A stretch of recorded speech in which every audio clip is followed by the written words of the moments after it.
One of the most common questions I get asked by beginners is, how do I feel my back when I train? It's one of the most desirable muscles to build. When a detailed back is on display, it's very, very impressive, right? You've got all sorts of muscles tied together.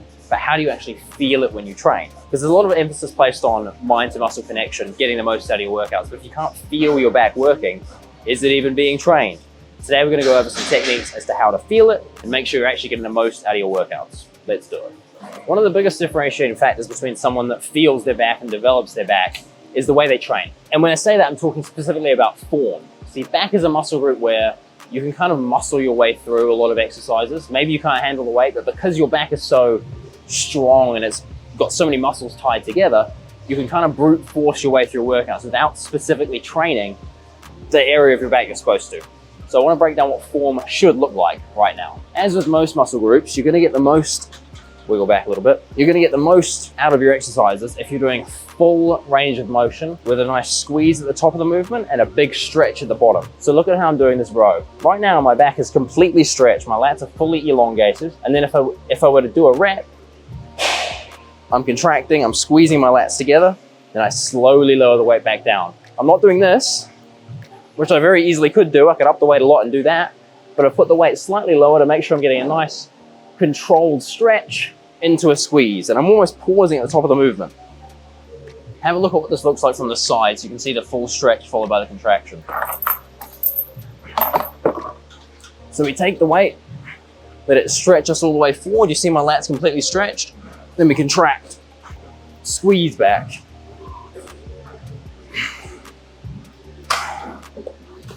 Easy as that. Another key differentiator as to how you feel your back working is going to be your hand placement, particularly your position on the bar. So if we look at pull-ups like this, you can see there's all sorts of different angles with which we can place our hands. We can do a hammer grip, we can do an overhand grip, we can do an underhand grip, even this weird sort of 45-degree angle grip. And what each of those is going to do is activate your back in a different way. As with most muscle groups, the answer is always variety. If you want a detailed back and you want to feel your back working in a variety of different ways, you're going to want to train with a variety of different grips. This quite logically brings me on to the topic of grip, and this is where I see most people go wrong with back training. So the thing with back training is often it's very heavy, and heavy weights involve gripping quite firmly with your wrists and your hands. The problem with that though is when you grip too hard, you take the emphasis off your back and place it onto your forearms and your biceps. That's why so many people doing things like lat pull downs, heavy rows, often get tired and exhausted due to the strain on their forearms and their biceps before their back is actually tired. But there are a few ways around this. My favorite way around this is to play with your grip so that you're able to hold the bar so you're not squeezing super tight. You'll be surprised how loosely you can grip a bar without it falling out of your hands. There are also a few different grip techniques you can use to eliminate your forearms altogether. A favorite one, and one that I recommend to pretty much every beginner because they always struggle with this, is the pistol grip on a lat pull down. So instead of gripping a lat pull down bar like this with your thumb over or even under, a technique I get people to try is removing their thumb, removing their first finger, and pulling that way. So instead of pulling with your entire hand and all your fingers, you're now just pulling with 3 fingers.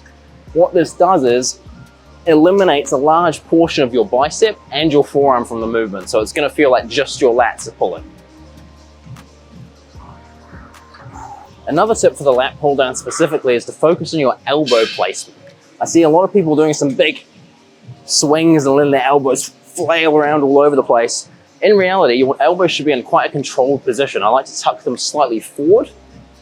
As you roll them forward, you should feel your lats activate slightly more than when they're relaxed. So you roll your elbows forward, you focus on pulling with those last 3 fingers, and all of a sudden, a lat pull down is actually activating your lats.